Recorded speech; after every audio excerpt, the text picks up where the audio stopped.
Well, as the country prepared for the reopening of schools this week, thousands of pupils at 40 Eastern Cape schools have been displaced by the ongoing taxi violence that broke out in Port St. John's in the Eastern Cape on Tuesday and has claimed the lives of 3 people. Spokesperson for the Department of Education said primary as well as secondary schools in Port St. John's in Lusikisiki as well as surrounding areas have been affected. And to get more clarity on this, we were expecting to have with us Mr. Madima, the spokesperson for the Provincial Department of Education. But we have Nomvuzo Mlombile-Cingo, Port St. John's Mayor. A very good evening to you, Madam Mayor. Thank you so much for joining us. Look, do you know the reason behind the violence out in Port St. John's?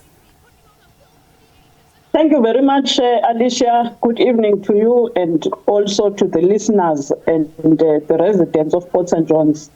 Indeed, all of us would love to get to the bottom of the challenge that we are facing.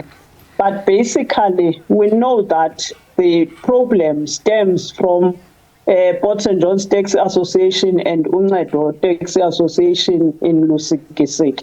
But the essence and the basis of the conflict, it's what all of us would love to get to the bottom of.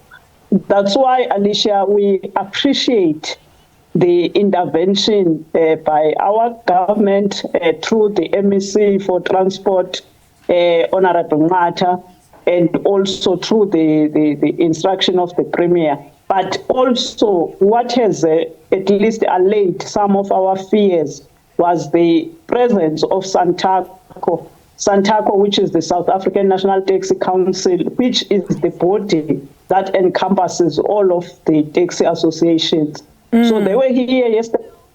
They met with our taxi association in Port St. John's, and then in the afternoon they proceeded to Lusikisiki to meet with Uncedo.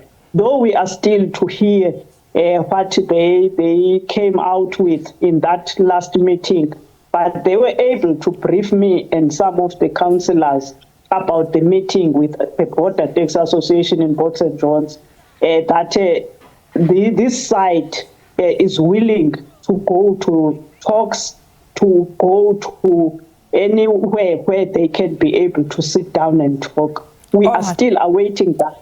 Well, that's what is important to us, for them to be under one roof, iron out whatever it is that they are dealing with, so that life can get normal. Yes, and Madam Mayor, I mean, how are police as well as local government then dealing with this so as it doesn't affect residents and learners in this case? We know that these clashes have pretty much been an ongoing thing, and it's the commuters that actually suffer the most.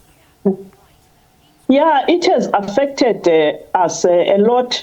For example, Port St. John's is a small town, and the transport stakeholder becomes our sole stakeholder, which is able to transport even the small business, the informal business element, which is the hawkers and everybody. So the economy of Port St. John's, in a way, rests around the movement through transport. So it has affected a lot. For example, this week, schools in Port St. John's did not open. We are hopeful that on Monday, at least they will be able to go to school, taking this intervention by Santaco, which has at least made us understand that things are going to be okay. We also want to say that the presence of the security cluster at least also played another great role, but we still need more presence of the securities, the SABC and everything that can be able to monitor the situation until we can say things are back to normal. All right. And Madam Mayor, I mean, what alternative means then have been made by the department for those scholars who cannot attend school at such a critical time? Because Port St. John's is also having another element which usually visits us, which is the floods.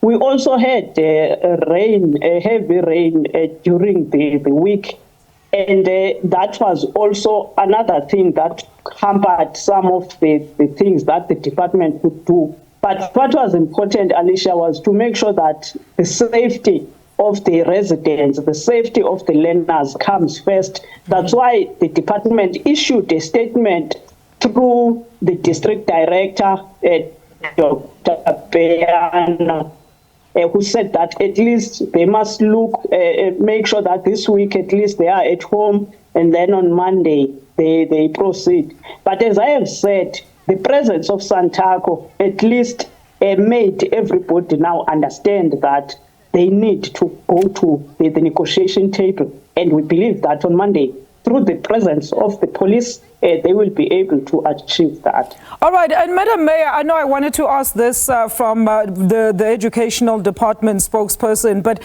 are you able to then elaborate how many pupils in the area are still using public transport? Because as we understand, learners at schools are allocated scholar transport.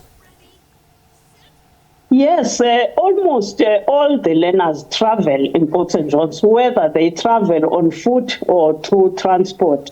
We do have challenges in making sure that all of them are transported as we would love them to be, because they travel long distances to access high schools, because they are a bit scattered. They are not closer to where people are. So the element of scholar transport is there, but we are not happy also in the manner that we would love it to at least cater for a lot of students so that they are able to do that.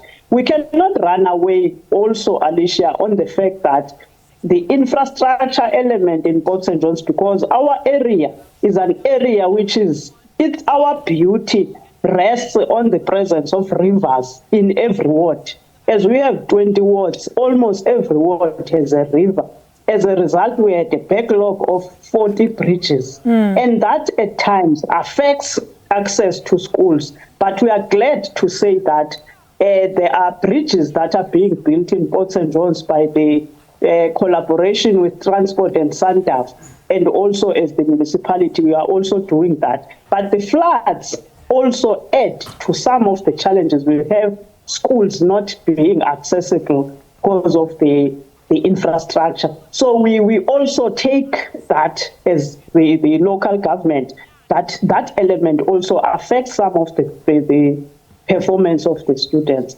All right, Madam Mayor, thank you so much for your time. That is Nomvuzo Mlombile-Cingo, the Mayor of Port St. John's. They're shedding some light into the taxi violence that has affected various schools in the district.